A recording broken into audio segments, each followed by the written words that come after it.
So welcome to another episode of Pinoy Builds, where we feature out-of-this-world cars built by Filipinos from the Philippines.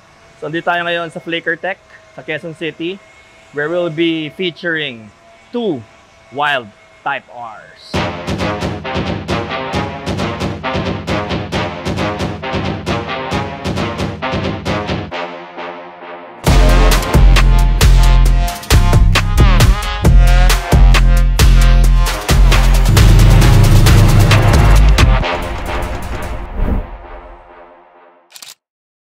Okay, so we have one of the wildest FL5s here in the Philippines. This is owned by Sir Lester Samson of Panic. Sir Les, kamusta? Hello sir. Sir Ramon. Hello, sir. I'm Clicks. So siya ang the brain behind Panic Inc. So meron ka bang gusto i-shoutout muna, upcoming events, before we start with the car? For now, we have the Panic Sagad sa Drag Racing sa December 6 and December 7 po. Welcome po yung tiga South or tiga North sumali. Kung gaano po kalakas yung Panic Sagad sa Drag ng May, mas malakas po dito sa December 6 and 7. So yun, magkita-kita tayo sa Batangas Racing Circuit para sa Panic Sagad sa Drag. So boss, itong FL5 na nasa likod natin ngayon, Apo. ibang-iba na yung itsura niya from the stock FL5. Yes po. Ano mga ginawa natin sa exterior nito? Okay, for the exterior po, naka-HKS full-on kit po siya. Okay. First in the Philippines. As you can see po, very different po yung diffuser niya dito sa gilid, yung splitter niya sa gilid. And then hindi po carbon to, fiberglass yung chin, pero dito po carbon fiber. Tapos, Buong bumper to? hindi po. Add-on lang? Add-on lang po Okay. siya. Tapos Galing. if you go po dito, makikita niyo po yung parang winiden po ng HKS yung fender po. So may extension po dito, HKS, which is carbon din. Tapos sinusundan niya po yung line dito ng aerodynamics dito for the flow. Tapos sasaluin po dito nito, yung exit na splitter po niya. So yun po yung kakaiba sa HKS. So stock fender pa yan? Ito, yes po. Okay. Bale, bolt-on lang po. Bolt-on. Bolt-on po siya. Yung sa wing nito, Ito po sa wing nito, ito po ducktail po siya. Wala po talagang ganito yung FL5. In-extend lang po. HKS din yan? HKS po to. HKS po Kasama siya. sa kit. Apo. Kasi po, spoon. Spoon na swan neck. Apo. Yung swan or crane wing. Neck ng wing. Wala pa nilalabas yung HKS Na wing. So pala ko ipalitan siya ng GT250 na wing. Okay. Para mas maganda yung downforce sa circuit. Kasi ginagamit mo ito pang circuit no? Yes po. Hindi lang siya pang street o pang forma, pang circuit din talaga. Yes, boss. Yung exhaust nito is RSE po. Siya po yung gumagawa ng Tomei. So version po siya ng Japanese version po siya ng Tomei RSE. Which is yung RSE Boshan Titanium. Full titanium. Siya po talaga yung gumagawa ng Tomei Okay. ng mga exhaust. Okay. Kaya pares na pares po yung tsura. So, how about the wheel setup of this car? This is spoon po. SW. SW. Tapos po ang set na po is 18 by 9.5. Tapos po wrap po siya ng Michelin na 275/35 po na PS4. Very good po for street and for racing as well. Also for wet. For wet and dry condition. So, bakit mo pinula yung side mirror? Kasi naghahanap po ako ng way para i-break yung kulay niya. Okay, kasi all black. All black po eh. So, nakita ko po yung Brembo na caliper, tapos minatch ko po siya yung kulay niya. Okay, para may accent lang. May accent lang po siya. Just to break the, actually, it's a very bold move po Kasi, hit or miss eh. Ang design pag all black eh. Usually, pag black, talagang all black dapat. Okay. Pero since may Brembo po, nag-compliment naman po siya. Well, ang sabi nga nila sa fashion, di ba, color blocking. Opo. For example, all black suot mo, tapos red yung shoes mo. Tama po. Parang tama ganun. po. Opo. So, ito Co-Plus to, di ba? Itong headlight? Ito po, this is actually new po eh. I think it's Aeroflex, called Aeroflex. Aeroflex na. Opo, something like that po Siya po yung pumupula siya. Okay. Pumupula, ang ganda po niya. Kasi di ba sa FK8, yung Jace Racing na Co-Plus, ganyan. Opo, ganyan po, Akala may ko ganyan po. Co-Plus din. Opo, Ibang brand naman. Halimutan ko po yung pangalan, pero mamaya tingnan ko po yung name, pero iba na po siya. Ay, okay. So, hindi gumawa ang Jace Racing ng headlight? As far as I know po, for FL5s, Wala, pa po FK8 yan. lang. Opo. How about sa engine nito? Balita ko, 500 plus to How did it become 500 plus? Okay po. Well, 510 WHP po siya. Okay. Dahil po first naka-cams na po siya by 4 piston. Tapos naka-Eventuri po ako na intake. Tapos naka fuel system na rin po ako. Honda fuel system. Tapos naka-chono po siya by Speedworks. Tapos turbo niya po is Spoon, big turbo. Tapos naka-front pipe and down pipe po na, well, yung down pipe na is Dreams. Tapos yung front pipe niya po is PRL. So bolt-ons lang, umabot ng 500 plus? Bolt-ons lang Dapat po. piston and connecting rod palit? Hindi na po. Yung Stock ano lang, block. stock lang po siya. Pero yung cams niya, Okay, nagpalit. Cams palit po siya. Yung internals 500, po, yung sa axle po, hindi po namin pinalitan. Pero balak namin palitan kasi baka maputol na eh. Kasi yung torque niya mataas na, 423. Okay. Halos dikit, no? Halos dikit po. Eh, pag according po kasi sa manual ng Spoon, anything po na higher than 400 torque, eh, delikado na po sa axle po. So, sa racetrack, gaano kabilis ka na sa kotse to? Well, sa racetrack, nahihiya ako sabihin pero sa oras. Hindi, sa top speed. Sa top speed. Sa ano? Sa Clark? Sa racetrack. 260 po, 265. 265 po. Sa racetrack yun. Alam niyo po mas mabilis pa po yung top speed ng FK8. Talaga? Na-try po namin sa racetrack, yung FK8 ng 279. Oh? 279. Bakit kaya, no? Which is it yung lighter?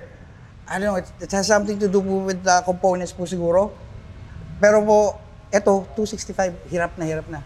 Okay. Opo, hirap na po siya. Gearing nito, stock pa? Stock pa po siya. Pero may final drive na to, di ba, na available? O wala pa ba? Wala pa po. Wala pa. Ang pinaka, nagbubuhat lang talaga ng speed niya ngayon to increase the horsepower po is yung, aside po sa bolt-ons and sa cams, aside sa turbo, is yung talagang pagtotono talaga. Para ma-bypass po yung mga limitators po. Okay. Daming limitators nito, boss. Ang dami po. Mga modelong kotse kasi. Opo. Problema, may discuss. For the suspension, anong spoon Kita ko spoon. Spoon coilovers. Spoon coils. Ang spoon coilovers made by KW, tama? KW po. Damper, tawag po sa damper kit ang tawag sa kanya, pero coil po ang pagkakakilala sa kanya. Napaganda po. Ang rebound rate niya po is, I think, nakasetup siya ng 6 and 9. Okay, mas matigas likod. Opo. Just because po yung pag-circuit po siya, mas stable po yung likod niya. Kaya po pag napreno po siya, going to an exit, pag parating po sa isang final stretch o mahabang stretch, napaka-stable po nito pag sa preno. Talagang hindi lumilikot yung preno. Sarap din kasi modelong type R, no? Opo. Ano pang pinalitan sa suspension nito? Suspension po, well, pang-ilalim, front and rear spoon sway bar po siya. Okay. Stab links. Tapos, ano pa ba? Yung po, pang-ilalim na. Naka-stiffener rin po ako. Cusco? Hindi po. Spoon din. Rin po, stiffener. Tapos, I think, parating yung Brembo na GT. Okay. Na titanium. Na preno, na rotor. Opo, ang lupit. 6 spots po siya. Ano, magpapag ka ng buong kit? Kit po, lahat. Okay. 6 spots siya, tapos maganda. Mahal yun. Pero, sobrang ganda. So, sa interior naman tayo. Sige, boss.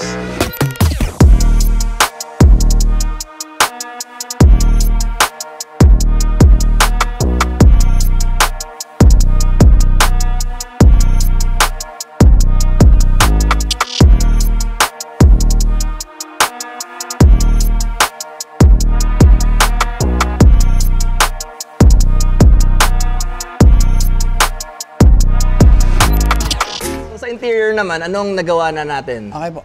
Start po tayo dito sa sa steering wheel po. Naka-Nardi po na HKS na 50th anniversary. Very rare po siya. Tapos nakakit lang po ako nito. Spoon, nakalimutan ko yung tawag dito sa pang-converter nito. Pero Kasi may controls. opo, may controls So hindi po pwedeng basta palitan po. Yung gamitin po to sa isang modelong sasakyan, kailangan po nito. Tapos, ito pong mga spoon, side mirror, rear view mirror, side mirrors. Tapos ito po, yung sa panic shift knob. Yan. Tapos, spoon, bucket seat. Tapos isa pong spoon, okay. semi-bucket. Kasi, si Mrs. ayaw niya po ng bucket seat. Okay. So, kaya po naka-recliner pa rin po. Di ba pag binili ito pares? Opo. May nakatabi po yung mga pares yan. So, parang kang bumili ng dalawang set ng upuan? Opo, ganun po. Tapos may roll cage. Ito po, yung roll cage niya po, it's one of one po, Costco. In-order po namin ito ni Sir Alfie ng DC Racing. And then, first in the Philippines po yata siya, kung hindi po ako nagkakamali. Tapos ito po yung backseat delete, evasive po, na carbon. Yung evasive tuning, evasive motorsports na backseat delete. Opo, backseat delete po. Tapos, so, bumili ka ng kotseng may upuan sa likod, tapos tinanggal mo yung upuan. Mas lalo na yung pula. Pag nakita mo mamaya, matatawa ka. Check din natin mamaya FK8 na pula. So, do you have any future plans for this vehicle? Or is it in its final form na? I think, dumarating na rin po ako sa point na kailangan ko na siyang hindi ko na siya gamitin pang truck. Parang kailangan na siya mag-retire sa racing. Okay. And, preserve na? Yan na siya. Yan na siya. Siguro pag dumating yung brake kits, siguro isang takbo lang, isang run, tapos retiro na siya. Hindi ko na siya gagamitin na pang truck. Pero ginagamit ito pang daily, di ba? Opo. Nag-dailyable siya. Daily, drag race, circuit. Well, it's a type R, kaya nga R eh. Opo, tama. Kumbaga, nahihinayang rin naman po kapag nakakatama siya. Katulad po yan, nung last na FTW, nag-off track po ako noon, nabasag po yung chin ko. Yun po yung first ever sa Philippines ng spoon chain na R. Okay. Kasi po may spoon chain na S eh. Uh-huh. So yung akin po, yung spoon chain na R, nabasag. Yung ginawa ko, imbes na pagawa ko, nag-research ako sa YouTube kung paano gumawa ng carbon. Okay. Ako nag-ayos. Talaga? Makikita mo pagbukas pag nakita mo yung okay naman. Lobo-lobo. Okay naman. Pwede na. May liha naman eh. Pwede na. Pwede na habulin. So, DIY mo yung repair. Opo. Okay, well, it's another skill na you can add to your, di ba? To your skill set. Opo. Kaso, ang kati kasi mag-repair niyan. Makati. Fiberglass, oh. Sakit sa ilong, sakit sa ilong po. Kaya para kami dun mga durugista na mga Breaking Bad. Kikis-kis, alas-tres ng madaling araw, may yung Dremel. Okay, so meron tayong GP Lubricants question of the day or night, kung whatever time you're watching this. So kasi, pinag-uusapan namin lagi, na ang threshold sa gastos sa isang kotse is something 50% of the actual value of the car. Apo. Where are you in this car? Ah, man. Including the labor po. Everything. Everything. Have you surpassed the value of the car? Okay. Yes. Probably by 2 times. 2 times the value of the car. Value of the car. Okay, so din ang definition ng diin. Madiin. Madiin. Madiin po siya. Kasi po sa dito pa lang po, ang value na po ng spoon wing is going upwards po na 400 na eh. Putang ina. Tapos, totoo? Po, yung chin. Putang ina, mahal pala niyan. Yung chin po, nasa 200,000 yung. Tapos papatungan lang ng McDo. Tama po. Di ba kakainan ng ganyan, no? Kaya po palagi dapat, sa mga purists po kasi, ayaw nila ng PPF, di ba? Gusto nila talagang nakahawakan yung kotse. Pero pag wala kayong garahe, tapos may mga mamahalin kayong parts, it's very advisable na PPF. PPF talaga. So, do you want to shout out the people who helped you with this build? Or? Opo. First of all, I'd like to thank DC Racing po for helping me with the parts, for sourcing me out the parts. Tapos po si Neogen po, siya po yung nagkabit ng mga mechanical. And then of course si Sunny De Torres ng Group and Autosports. Si Flicker Tech for taking care of our cars. Tapos marami boss marami sa nag-build na to, maraming mga team na bumuo. Speedworks Engineering po. Sila Sir Ryan, Sir Leo. Marami boss. Marami talaga tumulong mag-build. Kasi kasi hindi mo naman mag-build mag-isa talaga and you can't build it overnight. So how long did it take you? Nakuha ko po yung kotse October 31st last year. And masasabi kong, well, sabihin natin, tapos ko na siya ngayon. Took me 9 months. 9 months, 10 months po to finish. It's fast, actually. Pero mas mabilis pa sana kung yung parts mas mabilis dumating sa atin. Ayun naman ang problema natin. Pero, I think if you really love the car po, and you want it to be special, sometimes, mawala na ng yung bias ka na sa mga decision mo eh. Tama ba na Pikit mata. Opo, ganun eh. So, pero pag hindi kaya, I strongly advise na huwag kayong magdiin kung hindi kaya. Kung kaya lang, saka kayo magdiin eh. Ganun lang. So tara, tingnan natin yung FK8 mo naman. Tara, boss.